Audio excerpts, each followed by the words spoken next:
This video tutorial I will explain fill method of arrays class which accept int array, from index, to index and the int value.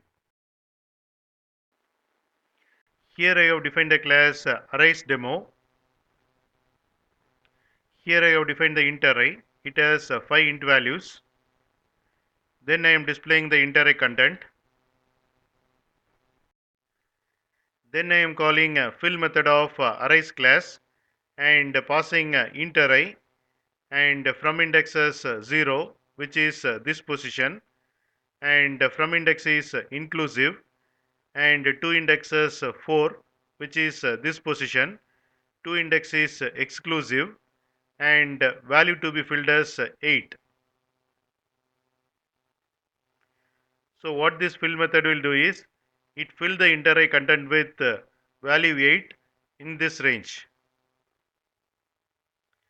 After fill method is called, I am displaying the int array content, and here you can see the output. The int array content is filled with 8 in this range.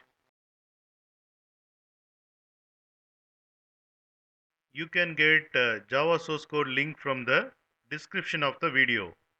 In mobile, to see the description, click on this icon.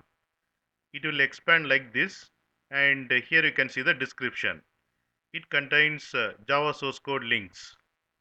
Click on these links to get the Java source code.